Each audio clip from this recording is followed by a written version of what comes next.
আসসালামু আলাইকুম এভরিওয়ান, কেমন আছেন সবাই? আশা করি সবাই ভালো আছেন এবং সুস্থ আছেন। চলে আসলাম আজকে একটি নতুন ভিডিও নিয়ে। আজকে থেকে আমাদের বাংলা ব্যাকরণের নতুন একটা সিরিজ শুরু হতে যাচ্ছে এবং আপনারা যারা আমাদের এই চ্যানেলের সাথে যুক্ত আছেন তারা বাংলা ব্যাকরণের পূর্ণাঙ্গ একটা সিলেবাস পাবেন, যেটা আপনাদের ক্যাডার, নন ক্যাডার এবং এসএসসি, এইচএসসি সব পরীক্ষাতেই ভালো পরিমাণের একটা হেল্প করবে বলে আমি আশা করি। সো আজকে আমাদের প্রথম ক্লাসে যে বিষয় নিয়ে আমরা আলোচনা করব সেটা হলো ধ্বনি এবং বর্ণ। আজকে আমাদের আলোচ্য বিষয় ধ্বনি এবং বর্ণ। চলেন শুরু করা যাক। সো প্রথমত আমরা যদি কথা বলি যে ধ্বনি কি, ধ্বনিটা কি, ধ্বনিটা কোথায় থেকে আসছে, কিভাবে ধ্বনির ব্যবহার হয়। অর্থাৎ এই যে আমি কথা বলে ক্লাসটা নিচ্ছি, আমি কথা বলছি, আপনি একটা সাউন্ড শুনতে পাচ্ছেন। এই সাউন্ডটা আমি যখন উৎপন্ন করছি বা তৈরি করছি তখন আমাকে বাক প্রত্যঙ্গ ব্যবহার করতে হচ্ছে। এখন কথা হলো যে বাক প্রত্যঙ্গটা কি। বাক প্রত্যঙ্গটা হচ্ছে কণ্ঠনালী। এই যে আমার যে কণ্ঠটা আসতেছে, এটা একটা নালী, সরু একটা নালী থেকে আসতেছে, এইরকম একটা নালী থেকে আসতেছে। এই গলার মধ্যে থেকে বাতাসটা কি হচ্ছে, নিঃসরিত হচ্ছে। তো যেটাকে আমরা বলি কণ্ঠনালী, এবং সেটা মুখ বিভোরের মধ্যে আসতেছে। আমাদের এই যে দাঁতের চোয়ালের মধ্যে যে মুখের একটা বড় ফাঁপা অংশ থাকে, যেটাকে আমরা বলতে পারি কি মুখ বিভোরের মধ্যে দিয়ে আসতেছে, তাই না? আর এই যে বাতাসটা আসতেছে মুখের মধ্যে আইসা যে জড়ো হচ্ছে, এটার আবার জিভের সাহায্যে আমরা কি করছি, জিভটা আমরা উপরে নিচ্ছি, নিচে নিচ্ছি, যার ফলে আমাদের বাতাসের বিভিন্ন কম্পন তৈরি হচ্ছে। এবং আল জিভ নামে একটা কথা আছে বা একটা জায়গা আছে আমাদের মুখের মধ্যে, যেটা এই কণ্ঠের এই জায়গাটাতে থাকে। এখান থেকে বাতাসটাকে আমরা বিভিন্নভাবে স্প্লেট করতে পারি, অর্থাৎ বাতাসটাকে নিয়ন্ত্রণ করতে পারি। এই বাতাসকে নিয়ন্ত্রণ করে তারপরে আমরা কোমল তালু হইতে পারে সেটা, অথবা শক্ত তালু হইতে পারে। অর্থাৎ এই যে অগ্রভাগের দিকে থাকে আমাদের কোমল তালু, আর এই যে দাঁতের সাথে যেটা লাগানো থাকে এটা হচ্ছে শক্ত তালু। এবং দাঁত তো আছে, দাঁতের সাথে মাড়ি, তার সাথে চোয়াল এবং ফুসফুস, যেখান থেকে আমরা বাতাসটা বেসিক্যালি পাচ্ছি এবং যেটা আবার নাকের সাহায্যে গ্রহণ করছি এবং বের করছি। ঠোঁট যদি না থাকে তাহলে আমরা কি করতে পারবো না, কথাগুলো বলতে পারবো না, অর্থাৎ কথাগুলো একভাবে বের হয়ে যাবে। এই যে ঠোঁটের সাহায্যে এই ইত্যাদি যতগুলো আমি দেখাইলাম বা পড়াইলাম এখানে, এই সবগুলা অঙ্গ ব্যবহার করে আমরা যে ধ্বনি উৎপন্ন করি সেটাকে বলা হয় বাক প্রত্যঙ্গ। আশা করি বাক প্রত্যঙ্গটা কি এটা আপনারা ক্লিয়ার হয়েছেন। সো এটা নিয়ে আর কোনো প্রশ্ন থাকার কথা নয়, এটা হচ্ছে কি আমাদের বাক প্রত্যঙ্গ। ওকে, এবার চলেন এই বাক প্রত্যঙ্গের সাহায্যে উচ্চারিত আওয়াজকে, এই বাক প্রত্যঙ্গের সাহায্যে উচ্চারিত আওয়াজকে আমরা বলি ধ্বনি। কি বলে থাকি আমরা? ধ্বনি বলে থাকি। তার মানে একটা বিষয় মাথায় রাখেন বা জেনে রাখেন একটা বিষয়, যে ধ্বনিটা আসলে কি। ধ্বনিটা হচ্ছে এই যে আমরা কথা বলছি, বিভিন্নভাবে কথা বলছি, এই কথাটা হচ্ছে কি, কথার যে সাউন্ডটা আসতেছে এটাকে আমরা ধ্বনি বলতেছি। আর এই ধ্বনিকে আমরা ইংরেজিতে বলি সাউন্ড, সাউন্ড বলে থাকি। এখন প্রশ্ন হচ্ছে, সব ধ্বনি কি আমাদের, সব সাউন্ডই কি ধ্বনি? না, সব সাউন্ডই ধ্বনি না। সব সাউন্ডই যদি ধ্বনি হতো তাহলে সব সাউন্ডকে আমরা বুঝতে পারতাম। আমরা গ্রামার যখন পড়ি বা ব্যাকরণ যখন পড়ি তখন বলা হয় যে অর্থবোধক ধ্বনি। ধ্বনির কি থাকতে হবে? ধ্বনির একটা হচ্ছে নির্দিষ্ট অর্থ থাকতে হবে। যখন ধ্বনির একটা নির্দিষ্ট অর্থ থাকবে তখন সেটাকে আমরা ভাষা রূপে ব্যবহার করতে পারি। আর যদি আমরা বিভিন্ন বাদ্যযন্ত্রকে চিন্তা করি বা বিভিন্ন আদার্স কোনো বস্তুতে বা কোনো ধাতব বস্তুর আওয়াজকে চিন্তা করি যেটার কোনো অর্থ নাই, সেটাকে আমরা ধ্বনি বলতে পারি না বা ভাষাও বলতে পারি না। সেটা ধ্বনি বলা যায় কিন্তু ভাষা বলা যায় না অ্যাকচুয়ালি। ওকে, তারপরে চলে আসেন যে বর্ণটা কি। বর্ণটা হচ্ছে ধ্বনি নির্দেশক চিহ্ন। ধ্বনি নির্দেশক চিহ্ন কোনগুলা? এই যে আপনি লেখা দেখছেন বর্ণ, এই বর্ণটা বেসিক্যালি কি কি মিলে? একটা ব আছে, একটা মূর্ধন্য আছে, তাই না? একটা রেফ আছে। তাহলে এই যে বর্ণ আমি যদি মুখে বলি তাহলে এটা একটা সাউন্ড। এটা কি? একটা সাউন্ড। আর যদি এটা আমি এই যে লিখে প্রকাশ করি, কিরকম? যেমন হচ্ছে বর্ণ যে লিখে প্রকাশ করলাম, তার মানে এখানে ব এবং মূর্ধন্যের ব্যবহার করছি। এটা কি করছে? এই যে বর্ণ আমি কথাটা উচ্চারণ করছি, এটার আক্ষরিক অর্থে প্রকাশ পাইছে এখানে, অর্থাৎ চিহ্ন হিসেবে প্রকাশ পাইছে। তাই বলা হয় যে ধ্বনি নির্দেশক চিহ্নকে বর্ণ বলে। আর বর্ণের সাহায্যে মুখের নিঃসৃত অর্থাৎ মুখ থেকে বের হয়ে যাওয়া কথা ধ্বনিকে লিখে আমরা কি করতে পারি, লিখে আমরা প্রকাশ করতে পারি। বিষয়টা কি ক্লিয়ার? তার মানে যদি আমরা এটাকে একটা রিভিউ করি, রিভিউটা হচ্ছে এরকম যে আমরা বেসিক্যালি মুখ দিয়ে যে কথা বলি, যেগুলো বাকযন্ত্র থেকে বের হয়ে আসে আমাদের, বা বাকযন্ত্র নিঃসৃত যে কথা, সেখানে এই বাকযন্ত্র নিঃসৃত কথাকে আমরা বলে থাকি কি ধ্বনি।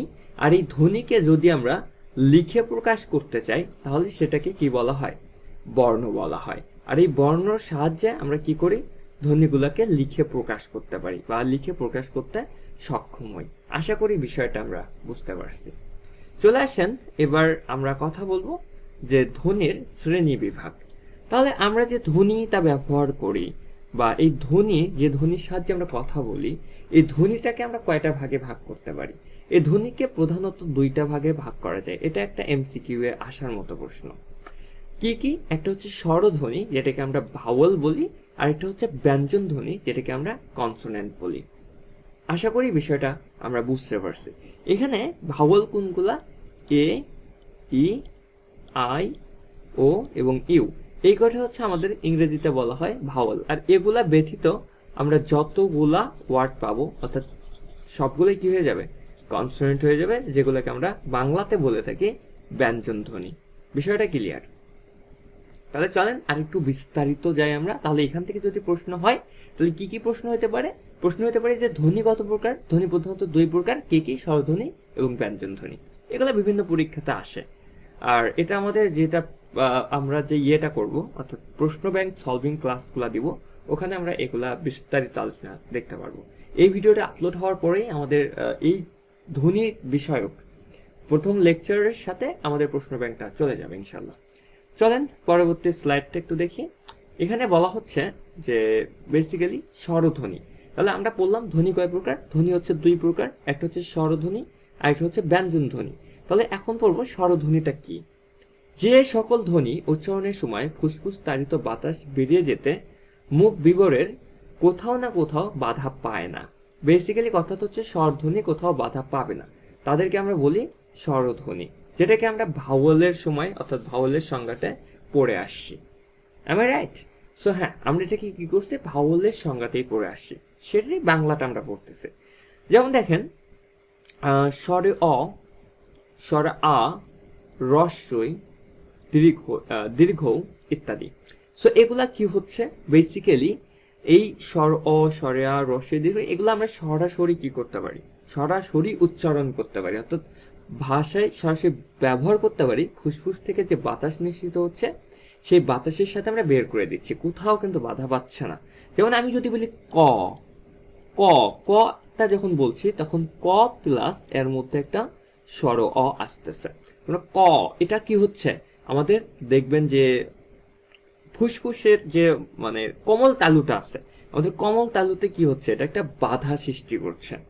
যদি বলা হয় খ, খর মধ্যে কি আছে, খ যোগ আবার কি বলতেছি, অ বলতেছি, তাই না? তার মানে এটা হচ্ছে দুইটার সমন্বয়ে বের হয়ে আসতেছে। সো আর যদি আমি বলি স্বর অ, স্বর অ তা সরাসরি মসৃণ ভাবে বের হয়ে আসছে, মসৃণ ভাবে, এর মধ্যে কি হচ্ছে না, কোনো অন্য বর্ণ ঢুকে যাচ্ছে না, এটা হচ্ছে এর বিশেষত্ব। আর এই স্বরধ্বনিকে আমরা 11টি পাই। এই স্বরধ্বনি আমরা বাংলাতে 11টি পাই। এটা একটা প্রশ্ন হতে পারে যে বাংলাতে স্বরধ্বনি কয়টি আছে?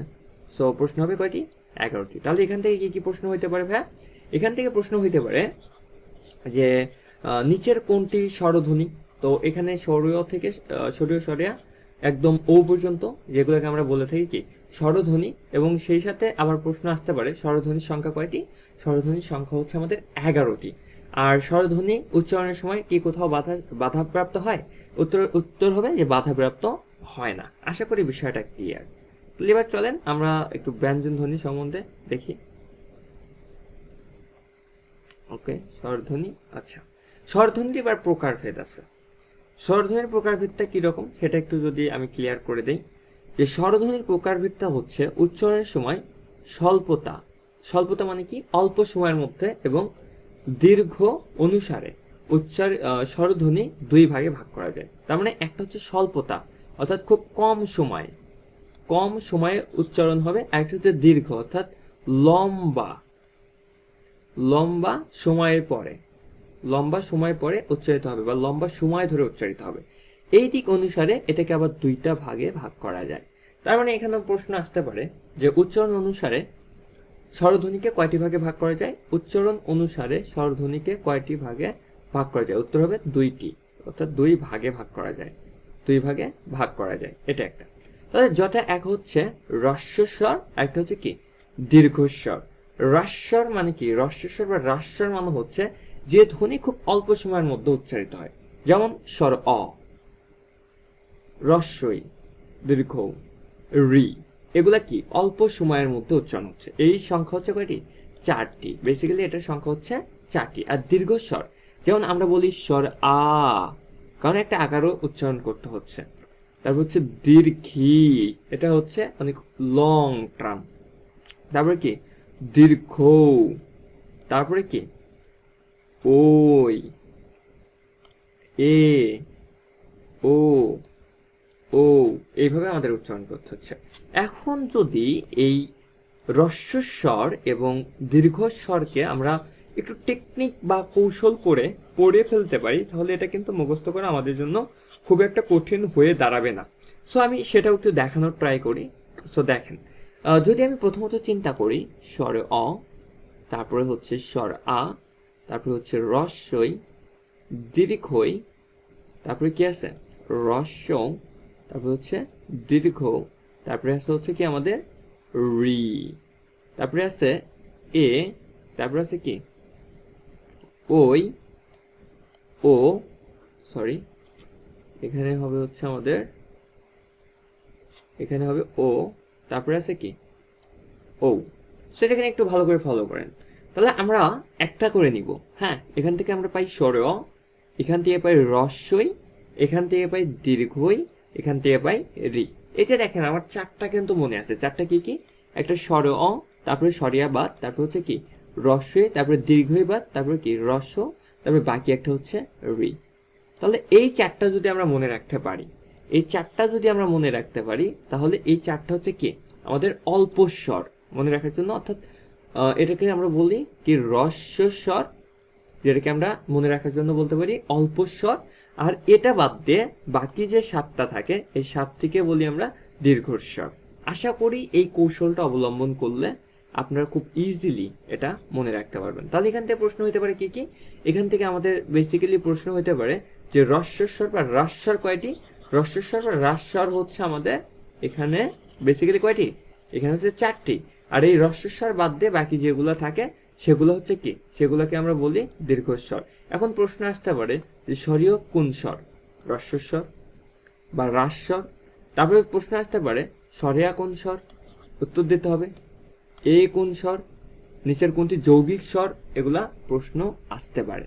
সেগুলো একটু ভালো করে মেমোরাইজ করে নেবেন, যেভাবে বলতেছে সেভাবে একটু মাথায় রাখবেন। ওকে, তাহলে দেখবেন যে এটা খুব ইজিলি আমরা কি করতে পারতেছি, কন্ট্রোলে নিয়ে আসতে পারতেছি বা শেষ করতে পারতেছি।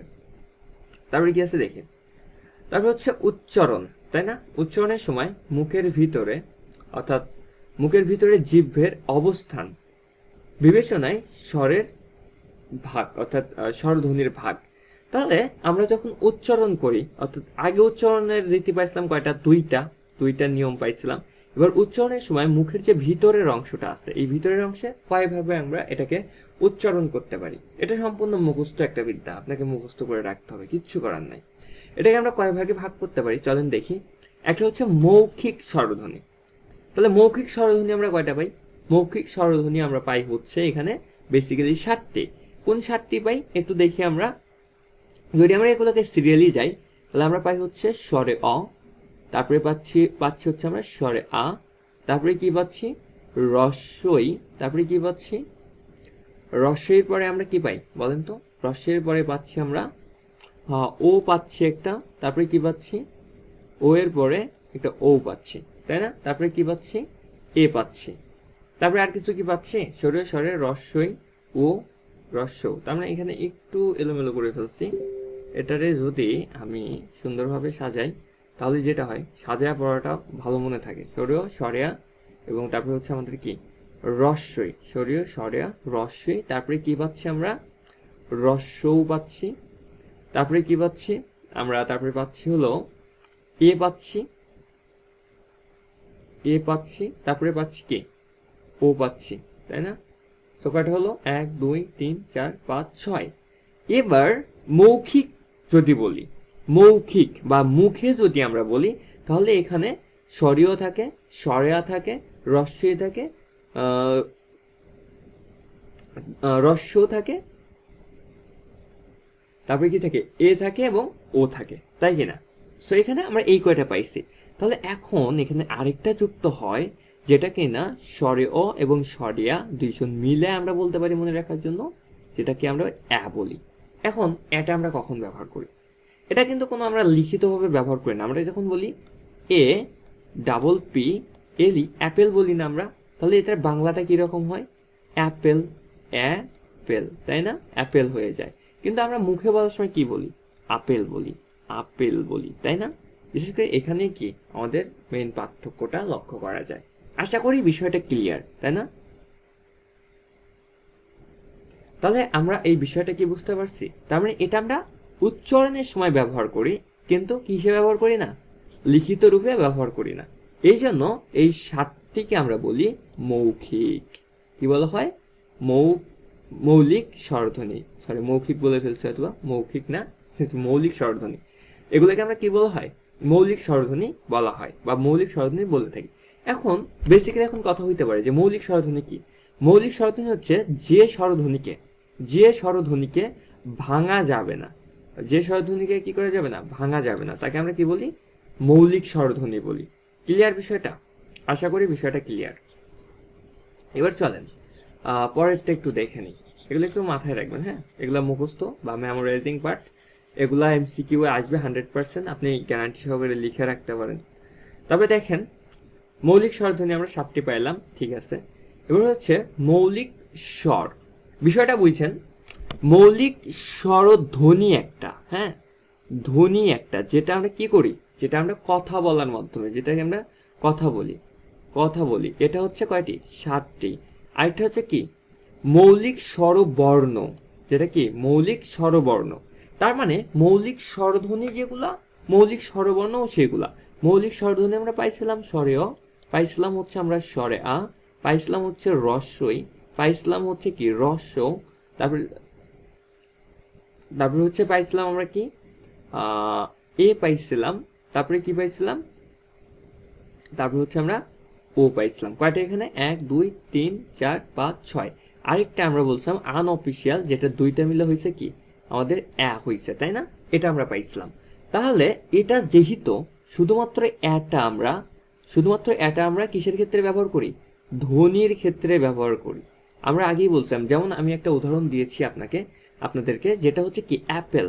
অ্যাপেল দিয়ে এটা যখন আমরা অ্যাপেল বলতেছি, এই অ্যাপেলটা বেসিক্যালি কি হচ্ছে? এই অ্যাপেলটা আমরা হচ্ছে যখন বাংলায় বলি তখন এর ব্যবহারটা করি, যখন আমরা এটা উচ্চারণ করি বা ধ্বনির সাহায্যে বলি তখন এটা হয় কি অ্যাপেল। আর যখন আমরা লিখতে যাই তখন বলি কি আপেল, তখন কি বলি? আপেল বলি। তার মানে তখন আমরা ব্যবহার করছি স্বরে আ, তাই না? তাহলে আমরা যদি যখন লিখে প্রকাশ করতে যাই তখন আপেল বলি, আর মুখে প্রকাশ করতে গেলে অ্যাপেল বলি, তাই না? তাহলে আমরা যখন এটাকে বর্ণ আকারে বলবো তখন এটা কি হয়ে যাবে? বাদ হয়ে যাবে। আর এটা বাদ হলে বাকি থাকে কয়টা? 6টি। তার মানে খুব ইজি বিষয়, একটু মাথা দিয়ে পড়লে বা ব্রেন খাটিয়ে বললে এগুলা কোনো বিষয় না। ওকে, আশা করি বিষয়টা বুঝতে পারছি আমরা। বিষয়টা কি ক্লিয়ার না? তাহলে আমরা এই এটাকে যদি বাদ দিই তাহলে কয়টা থাকে? 6টি থাকে। আর মৌলিক স্বরধ্বনি মাথায় রাখবেন, স্বরধ্বনি 7টি, সেটা কি সহকারে? সহকারে। ওকে, আর হচ্ছে স্বর বর্ণ হচ্ছে 6টি, যেটা হচ্ছে বাদ দিয়ে। আশা করি বিষয়টা ক্লিয়ার। এবার চলে আসেন যৌগিক স্বর বর্ণ। যৌগিক স্বর বর্ণ, এই যে স্বর বর্ণটা আছে, তাই না? স্বর বর্ণ কয়টা? 2টা। একটা হচ্ছে কি এর সাথে একটা চৈতন্য থাকে, আর একটা কি ওর সাথে একটা চৈতন্য থাকে। বেসিক্যালি এটা কিসের মতো আছে? এটাতে যদি আমরা ভাঙি, এ প্লাস রস্যই আর ও প্লাস রস্যই। ক্লিয়ার? এই জন্য এগুলাকে বলা হয় যৌগিক। এটা দুইটা মিলায় গঠন করা হয়েছে। এই যে চৈতন্যটা আমরা নিচ্ছি রস্যই থেকে, চৈতন্যটা আমরা নিচ্ছি, এটারে আমরা এই জন্য যৌগিক বলতেছি। আশা করি বিষয়টা ক্লিয়ার। আশা করি কি বিষয়টা ক্লিয়ার। যৌগিক কি এটা ভাই? যৌগিক স্বরবর্ণ, এটা কিন্তু স্বরবর্ণর কথা বলছি, ক্লিয়ার। আর হচ্ছে তারপরে কি থাকে? যৌগিক স্বরধ্বনি থাকে কয়টি? ধ্বনি থাকে হচ্ছে আমাদের 25টি। ধ্বনি থাকে কয়টি? 25টি। এখন কোনগুলা সেগুলা যৌগিক স্বরধ্বনির মধ্যে পড়ে? স্বরধ্বনির মধ্যে কোনগুলা পড়ে? এগুলো তো স্বরবর্ণ, লিখে প্রকাশ করা যায়। তাহলে আপনি এগুলা বাদ দিয়ে দেন, এগুলা বাদ দিয়ে দিলে বাকি যেগুলা পাই সেগুলা। ওকে, আশা করি এই বিষয়টা ক্লিয়ার। এখানে তেমন কোনো প্রবলেম হওয়ার কথা না। তাহলে এখান থেকে আপনি কি করবেন? এখান থেকে আপনি বেসিক্যালি মুখস্থ করে রাখতে পারেন, অর্থাৎ মুখস্থ বিদ্যা। এগুলা কিচ্ছু করার নেই, মুখস্থ পাঠ হিসেবে আপনি এগুলাকে ব্যবহার করতে পারেন। যেমন মৌলিক স্বরধ্বনির কথা যদি আসে, তাহলে মৌলিক স্বরধ্বনি কয়টি? মৌলিক স্বরধ্বনি হচ্ছে 7টি। এখান থেকে আরেকটা প্রশ্ন হতে পারে, এই বিভিন্নটা দিতে পারে, দিয়ে বলতে পারে যে কোনটি কোন ধ্বনি, মৌলিক নাকি মৌলিক স্বরধ্বনি নাকি স্বরবর্ণ, এগুলো একটু মাথায় রাখতে হবে, ক্লিয়ার। তারপরে আপনাকে প্রশ্ন করতে হইতে পারে যে স্বরবর্ণ কয়টি, মৌলিক স্বরবর্ণ কয়টি? 6টি। কোনটা বাদ দিয়ে? এ বাদ দিয়ে। বা এখান থেকেও প্রশ্ন করতে পারে যে অ এটা কি ধ্বনি, বা আ কি ধ্বনি, বা হচ্ছে রি কি ধ্বনি, এগুলা প্রশ্ন আসতে পারে, বি কেয়ারফুল। যৌগিক স্বরবর্ণ কয়টি? 2টি। যৌগিক মানে কি? অন্য বর্ণের সাহায্যে তৈরি হয়, অন্য বর্ণের সাহায্য নিয়ে তৈরি হয়, তাকে বলা হয় কি? যৌগিক স্বরধ্বনি। যেমন এ যোগ রস্বই বলতে পারি, আর ও যোগ কি বলতে পারি? রস্বই বলতে পারি। সো এগুলা ওকে, দুইটা বর্ণের সাহায্যে, অর্থাৎ একটা চৈতন্য ধার করে নিয়ে আসছে, এই চৈতন্য ধার করে নিয়ে আসার কারণে এটা যৌগিক হয়ে গেছে আর কি। তারপরে যৌগিক, এটা হচ্ছে স্বরবর্ণ 2টি। আর যৌগিক ব্যঞ্জন ধ্বনি কয়টি? 25টি। এই কয়টা আপনার হচ্ছে এইখানে মেমোরাইজিং পার্ট ছিল। আশা করি বিষয়টা আমি বুঝাইতে পারছি যতদূর আমার সম্ভব হয়েছে। আর একটা কথা অবশ্যই বলে রাখা উত্তম যে মানুষ মাত্রই ভুল করবে, স্বাভাবিক। যদি কোনোটা ভুল হয়ে থাকে তাহলে অবশ্যই সেটা কমেন্ট সেকশনে জানাই দিবেন, সংশোধন করার চেষ্টা করব। আর যদি ভুল হয়েও থাকে, প্রায় 1 ঘন্টা ধরে কথা বলছি, সো কথার মধ্যে ভুল হবে, এটি স্বাভাবিক। যদিও ভুল হয়ে থাকে তাহলে এটা কমেন্টে আপনারা একটু সঠিকটা বলে দিবেন, যার ফলে যেটা হবে ভুলটা আপনারা সংশোধন, আপনার দ্বারা অন্য কেউ সংশোধন হয়ে যাবে ইনশাল্লাহ, আশা করা যায়। তাহলে দেখেন, এবার আমরা কথা বলবো হচ্ছে ব্যঞ্জন ধ্বনি নিয়ে। কি নিয়ে কথা বলবো? ব্যঞ্জন ধ্বনি। তাহলে আমরা স্বরধ্বনিটা পার করে আসলাম, এবার ব্যঞ্জন ধ্বনির পালা। তার মানে স্বরধ্বনিতে আমরা পড়ছিলাম যে ফুসফুস তাড়িত বাতাস কোথাও না কোথাও বাধা পায় না। আর এখানে আমরা যেটা বলবো, কোথাও না কোথাও বাধা প্রাপ্ত হয় কিংবা ঘর্ষণ লাগে। আর এই ঘর্ষণের ফলে যে ধ্বনি তৈরি হয় তাকে আমরা বলি ব্যঞ্জন ধ্বনি। ব্যঞ্জন ধ্বনি কয়টি? বাংলায় ব্যঞ্জন ধ্বনি হচ্ছে 39টি। এটা মাথায় রাখবেন, এটা হচ্ছে সম্পূর্ণ মুখস্থ পাঠ, যেটাকে আমরা টিম বলে থাকি। হ্যাঁ, মুখস্থ, এটা কিচ্ছু করার নাই, সম্পূর্ণ মুখস্থ। তো আমরা স্বরধ্বনিতে যেরকম কনসেপ্টগুলো বলছি এখানেও সেম প্রয়োজ্য। এখান থেকে প্রশ্ন হবে যে নিচের কোন ধ্বনিতে বাধা পায় না, সেটা হচ্ছে স্বরধ্বনি। নিচের কোন ধ্বনিতে বাধা পায়, সেটা হচ্ছে ব্যঞ্জন ধ্বনি। আর স্বরধ্বনি কয়টি? স্বরধ্বনি আছে আমাদের হচ্ছে, বা স্বর বর্ণ আছে কয়টা? স্বরধ্বনি না, সরি, স্বরবর্ণ আছে কয়টা? 39টা। আর স্বরধ্বনিকে আমরা বলি হচ্ছে কনসোনেন্ট, ক্লিয়ার। স্বরধ্বনিকে কি বলা হয়? কনসোনেন্ট বলা হয়। চলেন পরবর্তী স্লাইডটা একটু। এখানে এটা খুবই গুরুত্বপূর্ণ একটা টপিক, এটা আলোচনা না করলেই নয়। সেটা হচ্ছে আমাদের কোনটা অল্প প্রাণ, কোনটা মহাপ্রাণ। একটা কথা মাথায় রাখবেন যে উচ্চারণের স্থান অনুযায়ী আমরা দুইটা বর্ণের, অর্থাৎ দুইটা ধ্বনির বা দুইটা বর্ণের আমরা একটা শ্রেণীবিন্যাস পাই। একটা হচ্ছে অঘোষ ধ্বনি, যেটা কোথাও না কোথাও ঘর্ষণ পায় না। আরেকটা হচ্ছে কি? ঘোষ ধ্বনি। যদি আপনারা এই চারটা মাথায় রাখতে পারেন, এই একটা চার্টের মধ্যে আপনি অনেকগুলা অ্যান্সার করতে পারবেন। যেমন দেখেন, আমি যদি আপনাকে একটু আলাদা করে দেখানোর চেষ্টা করি, দেখেন প্রথমটা হচ্ছে ক বর্গীয় ধ্বনি, আমরা বলতে পারি বর্গ, অর্থাৎ ক বর্গীয় ধ্বনি বা ক কণ্ঠধ্বনি, অর্থাৎ কণ্ঠধ্বনি বলতে পারি। সো কণ্ঠধ্বনি কেন ক বর্গীয় ধ্বনি বলা হয়? কারণ এটা ক দিয়ে শুরু হয়, এই জন্য এটাকে আমরা বলি ক বর্গীয় ধ্বনি। আশা করি এই বিষয়টা আপনারা বুঝতে পারছেন। তাহলে ক বর্গীয় ধ্বনিটা কোনটা পর্যন্ত যাবে? ক যাবে, খ যাবে, গ, ঘ পর্যন্ত যাবে। এবং ক্ষেত্র বিশেষে আমরা অনেক সময় কেউ ধরতে পারি যদি দেওয়া না থাকে যে টা কোন বর্ণ বা কোন বর্ণের মধ্যে পড়ে, এটা একটা বিষয়। আর এটা আমরা কিভাবে, অল্প প্রাণ নাকি মহাপ্রাণ, এটা আমরা কিভাবে বের করব? এটা বের করার জন্য আপনাদের প্রথমত একটা ছক নিতে হবে। ছকটার মাথায় রাখবেন, ছকটা এরকম হবে, এই যে এই পর্যন্ত, অর্থাৎ ক এবং খ এই দুইটা হবে হচ্ছে অঘোষ ধ্বনির মধ্যে, আর বাকি যতগুলো থাকবে সবগুলা ঘোষের মধ্যে থাকবে। এবার অল্প প্রাণ মহাপ্রাণ কিভাবে বের করবেন? কবর্গীয় ধ্বনি প্রথমটা অল্প প্রাণ, পরেরটা হচ্ছে মহাপ্রাণ। তাহলে প্রথমটা কি ভাই? প্রথমটা হচ্ছে অল্প প্রাণ, দ্বিতীয়টা হচ্ছে আমাদের মহাপ্রাণ, তারপর অল্প প্রাণ মহাপ্রাণ, তারপর হচ্ছে কি নাসিক্য। সো এটা খুব ইজিলি মনে রাখা যায়। যেমন আমি এইভাবে শখ করেই মনে রাখতাম এটা, যে শখটা কিরকম করে করতাম, যে এখানে আমার 2টা থাকে, হ্যাঁ, আর বাকি এখানে থাকে কয়টা? আমার 3টা। তাহলে এইভাবে আপনি মনে রাখতে পারেন। আর এই 2টা 3টার ককে আপনি বিভক্ত করতে পারেন। সো এটাকে যদি একটু আমি বড় করে আঁকার চেষ্টা করি, বড় করে আর কিভাবে আঁকবো দেখেন, এটা বোঝা যাচ্ছে, হ্যাঁ। সেটা আপনারা এইভাবে চিন্তা করতে পারেন। এটা একটু বড় করে দেই, হ্যাঁ। এটা আপনি এইভাবে চিন্তা করতে পারেন যে আপনার প্রথম ছকটা হচ্ছে 2-এর, পরের ছকটা হচ্ছে 3-এর। 2-এর ছক কেন? কারণ এখানে আপনি সর্বোচ্চ ক এবং খ রাখতে পারবেন, আর বাকি 3টা আপনি সাইডে রাখতে হবে। তো যদি আমি এখানে ভাগ করে দেই, তাহলে এটা কি? এটা যদি হয় অল্প প্রাণ, এটা হবে মহাপ্রাণ। তারপরে আবার যদি ভাগ করে দেই 3টা স্তরে, তাহলে অল্প প্রাণ মহাপ্রাণ, এটা হচ্ছে নাসিক্যা। বুঝতে পারছেন? নাসিক্য। তো এই হচ্ছে আপনার ছকের কাহিনীটা। তাহলে ছকের প্রথমে থাকে কি? প্রথমে থাকে আমাদের কণ্ঠ, তারপরে থাকে কি? তালব্য, তারপরে থাকে কি? মূর্ধন্য, তারপরে দন্ত, তারপরে অস্ত, তাই না? তাহলে এই যে এটাকে যদি বলে কোন বর্গীয় ধ্বনি, তাহলে আপনি বললেন কবর্গীয় ধ্বনি, এটাও কবর্গীয় ধ্বনি, এটা কবর্গীয় ধ্বনি, এটা কবর্গীয় ধ্বনি। কিন্তু আমাদের এই যে এই সাইডটা, এগুলাকে আমরা বলি নাসিক্য, বা নাক দিয়ে যে বাতাস বের হয়ে যায়, এটাকে বলা হয় কি? নাসিক্য বর্ণ। যদি অপশনে নাসিক্য না থাকে তাহলে কবর্ণীয় বর্গীয়। যদি এটা অপশনে চবর্গীয়, যদি নাসিক্য না থাকে তাহলে চবর্গীয়। এটা টবর্গীয় কখন? যদি নাসিক্য না থাকে। আর এটা নবর্গীয় কখন? যদি নাসিক্য না থাকে। এটা মবর্গীয় কখন? যখন নাসিক্য, অর্থাৎ বর্গীয় কখন? যখন নাসিক্য থাকবে না।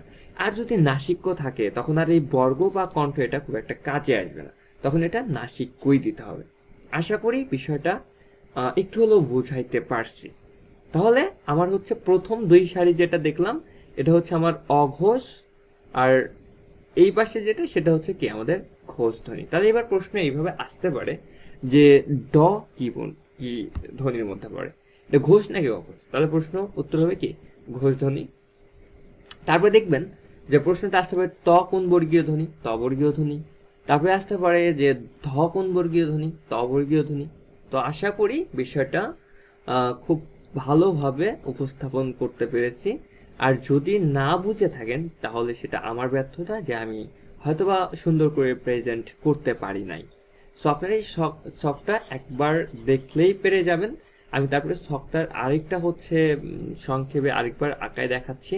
ধরেন একটা দাগ দিয়ে নেবেন, দাগ দিলেন, এইভাবে একটা বক্স করে ফেলছেন, বক্সে এইরকম একটা দাগ দিবেন, দিয়ে এই যে একটা দাগ দিবেন, এই পাশে হচ্ছে 2, এই পাশে হচ্ছে 3, এটা মাথায় রাখেন।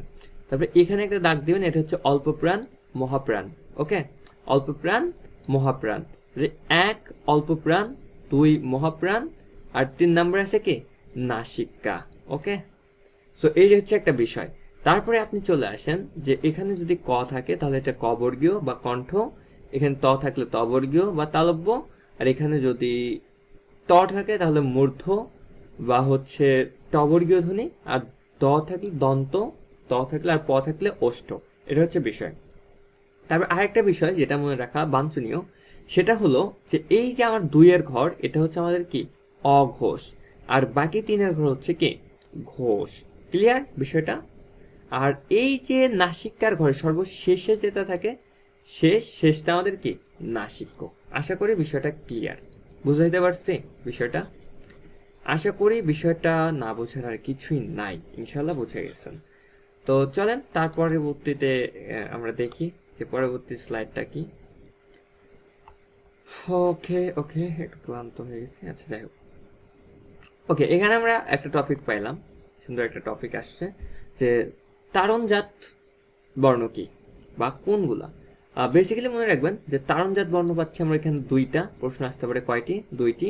একটা হচ্ছে ডারবিনের র, একটা কি ডাইসিনের র, আর হচ্ছে ডাইবিনের র। এই দুইটা তারণজাত কেন বলা হয়েছে? কারণ এই দুইটা উচ্চারণের স্থানটা একটু ভিন্ন। তারপরে দেখেন কম্পনজাত, কম্পন কোনগুলা? র। এই যে র বলতেছি, র এর সাথে কম্পন হচ্ছে, একটা ভাইব্রেশন ফিল করতে পারতেছেন র। সেই জিহ্বার যে র উচ্চারণের সময় তালুর সাথে লাগে একটা ভাইব্রেশন ক্রিয়েট করছেন, এই জন্য এটাকে বলা হচ্ছে কম্পন। আর পরাশ্রয়ী বর্ণ কয়টা? পরাশ্রয়ী বর্ণ হচ্ছে আমার 3টা পাই আমরা, কেন? যেমন আমি যদি বলি চাঁদ, চয় চন্দ্রবিন্দুর আকার আর দ, তাহলে দেখেন এই যে চন্দ্রবিন্দুটা কোথায় গেছে? চন্দ্রবিন্দুটা গেছে হচ্ছে চাঁদের উপরে, চয়ের উপরে, যেটা হচ্ছে অন্য জায়গায় আশ্রয় নিচ্ছে। যদি আপনাকে বলি দুঃখ, তাহলে আমরা এইভাবে বলি, দেখেন এই বেচারি এটা দুঃখ ক্ষয়ের সাথে একটা সন্ধি করে ফেলছে, দুঃখ, আর এটা হচ্ছে এর সাথে আশ্রয় নিচ্ছে। ওকে, বিষয়টা বুঝতে পারছেন? তবে অনিশ্চয় এটাও এই সেম ভাবে ব্যবহার হয়।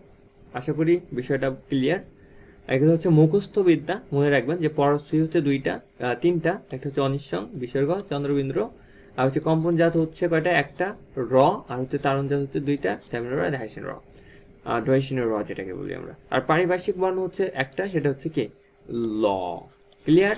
এই হচ্ছে আমাদের এখান থেকে টপিক ছিল। এখন আমাদের এখানে প্রশ্ন আসতে পারে, কিভাবে প্রশ্ন আসতে পারে আমি একটু উদাহরণ দিয়ে যাই। বেসিক্যালি এইভাবে প্রশ্ন হবে, আমি যেভাবে বলতেছি ইনশাল্লাহ। সেটা হচ্ছে প্রথমত আসতে পারে যে একটা ভাবে, সেই ভাবটা কি হচ্ছে? এটা হচ্ছে এইরকম দিতে পারে যে এটা কোন বর্ণের মধ্যে পড়ে? এটা হচ্ছে তারণ জাত, মাথায় রাখবেন। তবে দিতে পারে বয়ভিন্ন র কোন জাত? এটা হচ্ছে কম্পন। আর আসতে পারে যে চন্দ্রবিন্দু কি বর্ণ? এটা হচ্ছে পরাশ্রয়ী বর্ণ। তারপর হচ্ছে পারিপার্শ্বিক বর্ণ কোনটা? ল। এই কয়টা পদ্ধতিতেই প্রশ্ন আসবে। আরেকটা পদ্ধতিতে আসতে পারে যেটা বিসিএস এ বেশি দেখা যায়, কনফিউজিং। সেটা কিরকম? ওরা বেসিক্যালি সংখ্যা দিয়ে প্রশ্ন করতে পছন্দ করে। বলতে পারে যে তারণ জাত বর্ণ হচ্ছে কয়টা? দুইটা বা দুইটি। তারপর বলতে পারে যে কম্পন কয়টা? একটি। তারপর বলতে পারে যে পরাশ্রয়ী কয়টি? তিনটি। তাহলে এগুলো একটু মাথায় রাখতে হচ্ছে। পারিপার্শ্বিক কয়টি? একটি।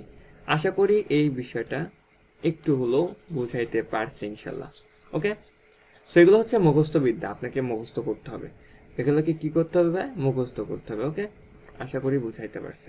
চলেন পরবর্তী স্লাইডে একটু ঘুরে আসা যাক। এবার হচ্ছে আমাদের আরেকটা টপিক চলে আসছে এখানে। এখানে একটা টপিক না, এখানে অনেকগুলো ঝামেলা আছে।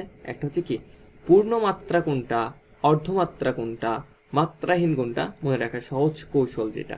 সো এটা খুবই আপনাকে হেডেক দিবে। আর হেডেকটা মনে রাখার জন্য ব্যবহার করতে পারেন 8 ইজ ইকুয়াল টু 10 বাই কত? 32। ও 32। তো কিভাবে দেখেন, 8টা হচ্ছে অর্ধমাত্রা, এই যে অর্ধমাত্রা বর্ণ হচ্ছে 8টা, এবং 10টি হচ্ছে মাত্রাহীন, আর পূর্ণমাত্রা হচ্ছে 32টি। এটা আপনি ম্যাথমেটিক্যাল টার্মস দিয়ে মনে রাখতে পারেন। আর মোট বর্ণমালা আছে কয়টি? 50টি। এটা মাথায় রাখবেন, মোট বর্ণমালা 50টি, তার মধ্যে অর্ধমাত্রা 8টি, এবং হচ্ছে কি মাত্রা আছে হচ্ছে, মাত্রাহীন আছে হচ্ছে কয়টি? 10টি। তারপরে কি আছে? যে পূর্ণমাত্রা আছে 32টি। এগুলো মুখস্থ বিদ্যা, এগুলো হচ্ছে কি মুখস্থ। সো আপনি যখন এটা 8 ডিভাইডেড 10 টু দি পাওয়ার 32 দিয়ে পড়বেন, তখন এটা খুব ইজি হয়ে যাবে আপনার জন্য, আপনার জন্য বুঝতেও অনেক সহজ হয়ে যাবে আই গেস। আর এটা আরেকটা দিক মজার আছে, যে এটা হচ্ছে অর্ধমাত্রা 8টা, আর হচ্ছে মাত্রাহীন আছে 10টা, আর হচ্ছে কি পূর্ণমাত্রা আছে কয়টা? পূর্ণমাত্রা আছে আমাদের কয়টা? পূর্ণমাত্রা আছে আমাদের 32টা। কেন এটা এইভাবে আসছে একটু বুঝাই দিই। দেখেন 8 আর 32 প্লাস করে দেন, কত হয়? 40, অর্থাৎ 40। 40 প্লাস উপরের মাত্রাহীন দেন হচ্ছে 10টা, কয়টা হয়ে যায়? এই টোটাল 50টি। ক্লিয়ার? আশা করি বিষয়টা বুঝাইতে পারছে। সেগুলো একটু নিজেদের মতো করে মুখস্থ করে নেবেন। সো আমি যতদূর দেখানো সম্ভব দেখানোর চেষ্টা করতেছি, বাকিটা আল্লাহ ভরসা। তো চলেন, আশা করি এটা বুঝতে পারছি। এটা হচ্ছে কি, এই দুটা কি করে দেন? যোগ করে দেন, আর এটার সাথে এটা যোগ করে দেন, তাহলে দেখবেন যে 50টি বের হয়ে যাচ্ছে। ওকে, এটাই বোঝানো হচ্ছে এটার দ্বারা। তাহলে আপনাকে মাথায় রাখতে হচ্ছে যে কোনটা কয়টা অর্ধমাত্রা। অর্ধমাত্রা হচ্ছে 8টি, মাত্রাহীন 10টি, আর হচ্ছে পূর্ণমাত্রা 32টি। আশা করি এটাও ক্লিয়ার, বুঝতে পারছেন। তারপরে চলেন যুক্ত বর্ণর ক্ষেত্রে, খুবই কনফিউজিং। তো এই যুক্ত বর্ণগুলো দেখার সেরকম কিছু নাই, এগুলো একটু আপনাকে মুখস্থ রাখতে হবে। তার মানে এখানে যদি আপনি বিজ্ঞান বানানটা ফলো করেন, তাহলে এখানে আছে বর্গীয় জ প্লাস হচ্ছে কি ইয়। তারপরে দেখেন তয় নয়, যেখানে থাকে হচ্ছে ত যোগ ন। এটা আমরা ছোটবেলা থেকে অনেকটাই পড়ে আসছি। সো এটা হচ্ছে মূর্ধন্য স যোগ মূর্ধন্য। সো বিষয়টা বুঝতে পারছেন। এখানে আবার মনে হতে পারে যে কেন এটা ব্যতিক্রম, মূর্ধন্য স সাথে এটা, আর হচ্ছে আগেরটা দেখছেন যে এটা। সো এইটার সাথে যদি এটা ইয় হয়, তাহলে এটাও কি হওয়ার কথা? মূর্ধন্য স যোগ ইয় হওয়ার কথা। সো এটা যদি আপনি মনে না রাখতে পারেন তাহলে কিন্তু এটা ভুল হয়ে যাবে। ওকে, এই জন্য এটা এক্সট্রা করে দেওয়া হয়েছে। তারপর হচ্ছে ইও চয়, আমরা কিন্তু 50 বানানে আমরা ইও চয়টা ব্যবহার করে থাকি, 50, তাই না? ইও চয় ব্যবহার করে থাকি, সেখান থেকে এটা একটা স্পষ্ট বোঝা যাচ্ছে।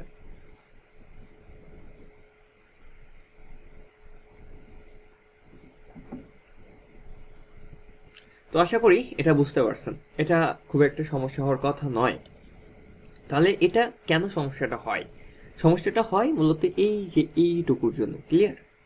এইটুকু যদি আমরা মনে রাখতে পারি, যেটা মনে রাখার মধ্যে কোনটা মনে রাখার মধ্যে মনে রাখবেন হচ্ছে আপনি এই যে এটারে আমি হচ্ছে অন্য কালার দিয়ে দিচ্ছি, 3 স্টার দিয়ে দিচ্ছি, এটা মনে রাখবেন।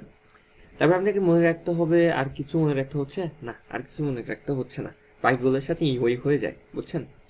তার মানে আপনাকে শুধু মনে রাখতে হচ্ছে এই যে সবার সাথে ইওর মতো যেটা, এটা।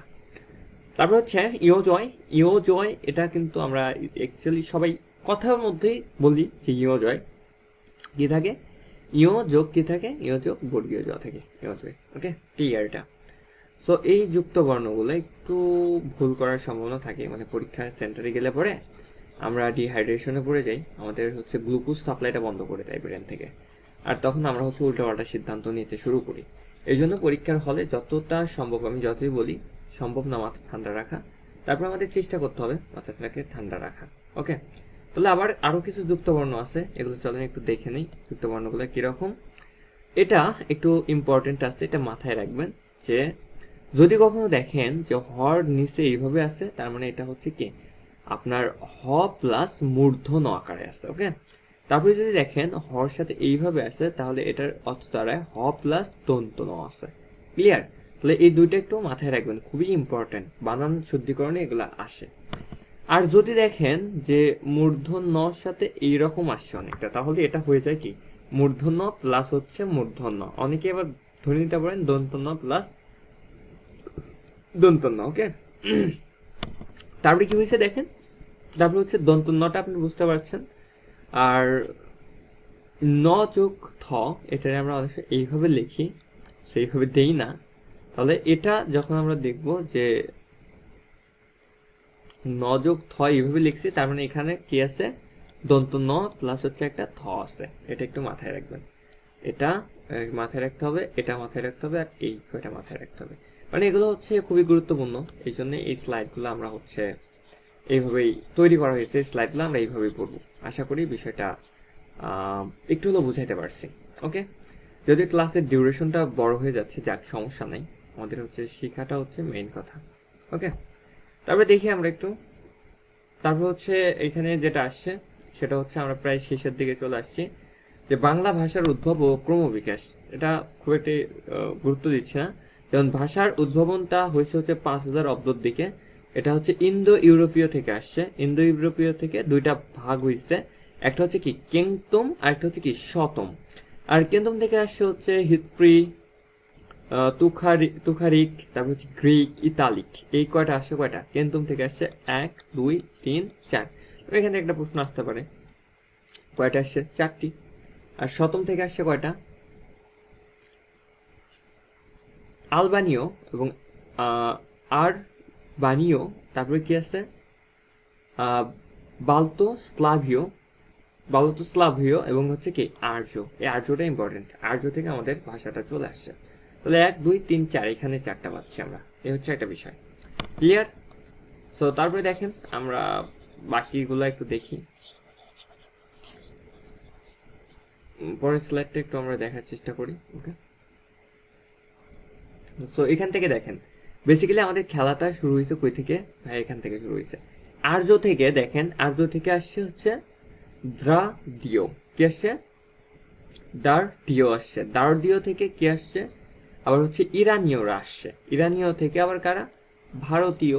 আর এই ভারতীয় থেকে প্রাচীন ভারতীয় আর্যরা আসছে, আর্য থেকে প্রাচীন ভারতীয় কথ্য আর্যরা আসছে, তারপর প্রাচীন প্রাচ্য, তারপরে কি প্রকৃত।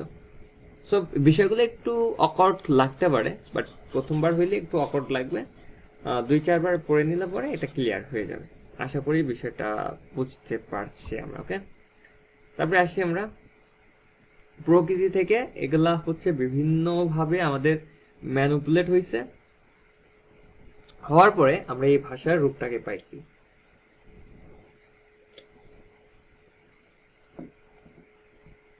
আশা করি বিষয়টা বুঝতে পারছেন।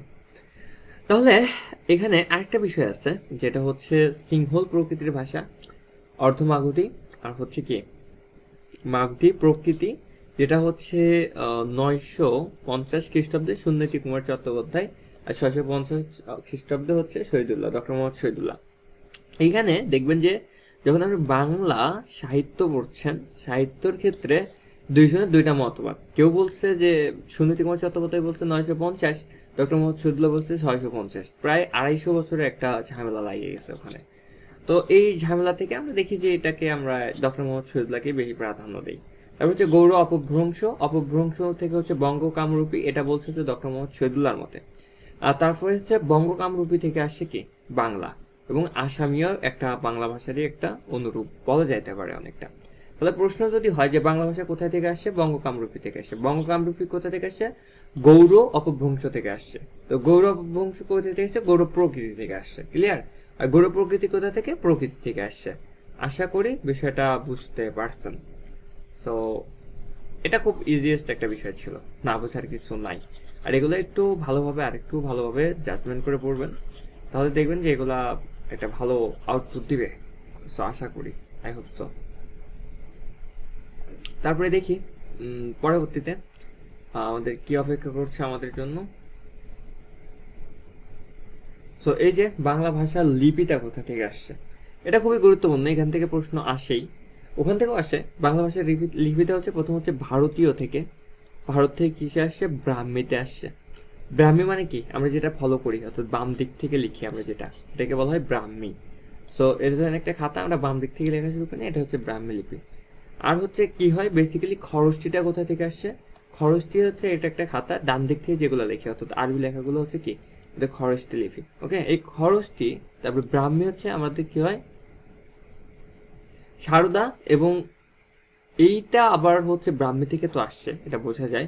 বাট এটা আবার দুইটা দিক থেকে আসছে। খরচটি থেকে আসছে হচ্ছে নাগর এবং কুটিল, আর কুটিল থেকে বেসিক্যালি আমাদের বাংলা ভাষা। তাহলে যদি বলা হয় বাংলা কোথা থেকে আসছে, বলবো কুটিল থেকে আসছে। ক্লিয়ার?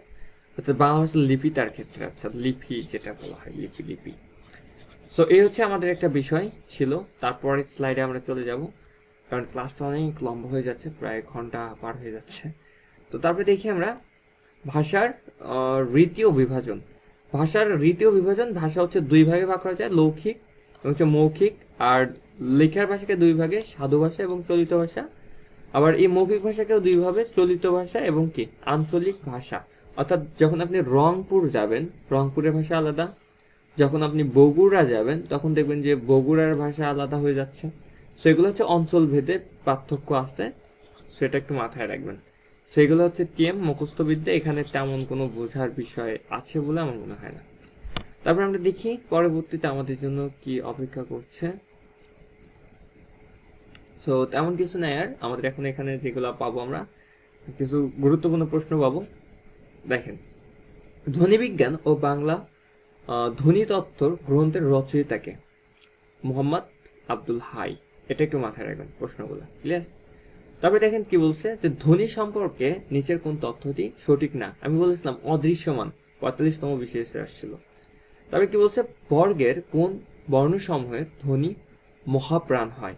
তার মানে ওই যে একটা কথা বলছিলাম, ভালো করে মাথায় রাখেন, যে আমরা এটাকে যদি একটা ঘর আঁকি, তাহলে কি হয়, বেসিক্যালি আমরা হচ্ছে প্রথমত থেকে দুইটা ভাগে ভাগ করব, 2। তারপর হচ্ছে এখানে কি 3। তাহলে বর্গের কোন বর্গীয়? বর্গ বলতে ক বর্গীয়, এই পাশে কণ্ঠ আছে, তাই না? এখানে আমরা কি একটা হচ্ছে অল্প প্রাণ, এটাকে কি মহাপ্রাণ। তার মানে এটা হচ্ছে প্রথম কলাম 1, এটা হচ্ছে দ্বিতীয় কলাম। তারপরে কি পাচ্ছি, তারপর হচ্ছে আবার অল্প প্রাণ পাচ্ছি, তারপর আবার কি মহাপ্রাণ পাচ্ছি। তাহলে এবার কাউন্ট করেন তো, দ্বিতীয় আর 1 2, এটা হচ্ছে 3, এটা হচ্ছে কি 4 নাম্বার ঘর, তাই না? তাহলে আমরা পাচ্ছি দ্বিতীয় আর হচ্ছে চতুর্থ। এই দ্বিতীয় চতুর্থ, তাহলে এই যে দ্বিতীয় এবং চতুর্থ, দেখছেন কত সহজ? এটা খুব ইজি, যদি সবটা আপনি একটু কৌশল করে পড়ে নিতে পারেন, তাহলে এটা আসলে আপনার শান্তি বিশেষের একটা কোশ্চেন। তারপরে কি বলছে দেখি একটু, তারপরে বলছে যে বাকযন্ত্রের অংশ কোনটি? বাকযন্ত্রের অংশ আমরা বলছিলাম যে স্বরতন্ত্র, ফুসফুস এবং দাঁত। সবগুলো কি বাকযন্ত্র, অর্থাৎ উপরের সব কয়টি, এগুলো আমরা ধরে ধরে পড়াইছিলাম। তারপরে কি আছে দেখেন, তারপরে বলছে যে বাংলা ভাষায় ব্যবহৃত মৌলিক স্বরধ্বনি কয়টি? স্বরধ্বনি হচ্ছে আমাদের 7টি। স্বরধ্বনি কয়টি? 7টি। কোনটা মিলে? ওই যে আমরা একটা পড়ছিলাম এই অ্যাটা কি স্বরধ্বনির মধ্যে পড়ে। আশা করি বিষয়টা ক্লিয়ার, বুঝছেন এটা কেন ইম্পর্টেন্ট। তারপরে দেখি কোনটা আসছে। তারপরে হচ্ছে যুক্ত খ যেটা, অর্থাৎ এটার মধ্যে আছে হ এবং ম, এটা মুখস্থ বিদ্যা। তারপরে আসছে যে এটা হচ্ছে দুইটা বিশেষে রিপিট হয়েছে, এটা হ যোগ ম। দুইটা কি একই নাকি? হ্যাঁ একই, প্রশ্ন রিপিটেড। আচ্ছা, তারপর হচ্ছে দেখেন ও, এটা কোন বর্ণ, কোন স্বরধ্বনির মধ্যে পড়ে? এটা হচ্ছে যৌগিক। কেন যৌগিক? কারণ আমরা বলছিলাম ও এর যে এই যে চৈতন্য, যেটা এই চৈতন্যটা আমরা দীর্ঘইষ্কের সাথে তুলনা করতে পারি। কেন? কারণ আমরা মজা করে বলতে পারি যে স্বরীয়, তারপরে কি আছে স্বরেয়া আছে, তারপরে কি আছে প্রথম বর্ণটা রস্বই আছে, তো রস্বই থেকে ধার করছে কি ওই, এবং কি ধার করছে ও ধার করছে, সেটা আমরা বলতে পারি মজা করে। ওকে, মজা করে বললে এটা অনেক মনে থাকবে আমাদের। তাহলে এটা যে একটা যৌগিক, কেন যৌগিক আশা করি বিষয়টা বুঝতে পারছি আমরা। যৌগিক কারণ হচ্ছে এটা এ প্লাস হচ্ছে একটা চৈতন্য ধার করে নিয়ে আসছে, এই জন্য এটা যৌগিক, অর্থাৎ দুইয়ের দ্বারা গঠিত হয়েছে। ওকে, বিষয়টা ক্লিয়ার, আশা করি ক্লিয়ার। 37তমতে আসলে এটা। তারপর কি আছে দেখেন, আর কিছু নাই। তো এখন যেটা না বললেই নয়, না বললে এটা অন্যায় হয়ে যাবে, বলা উচিত। এই স্লাইডটা সম্পূর্ণ নেওয়া হয়েছে বিদ্যাবাড়ি থেকে, অর্থাৎ বিদ্যাবাড়ির যে লেকচার শিট ছিল সেই লেকচার স্লাইডটা থেকে কপি করা।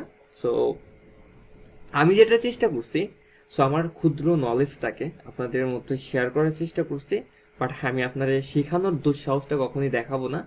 সো আপনারা চাইলে বিদ্যাবাড়িতে এনরোল করতে পারেন, অথবা P2A নামে একটা প্ল্যাটফর্ম আছে, এখানেও আপনারা এনরোল করতে পারেন। Both are very nice. এবং উত্তরণের কথা আর কি বলবো, এটা হচ্ছে মাস্টারপিস। সো ওখানে জয়েন করতে পারেন। সো যেখানে জয়েন করেন একটা কথা মাথায় রাখবেন যে পড়াশোনাটা অন্তত নিজেকেই করতে হবে। তারা হয়তো বা স্লাইডগুলো দিয়ে দিবে, যেমন আমি হাতে স্লাইডটা পাইছি, আমি একটা কোর্সে ছিলাম ওনাদের। সো স্লাইডটা হাতে পাওয়ার পরে কি হয়েছে, আমার নিজেরে পড়তে হচ্ছে, তাই কি না? সো যেটাই করেন আপনাকেও পড়তে হবে, এটা আপনার মাথায় রাখতে হবে সম্পূর্ণ।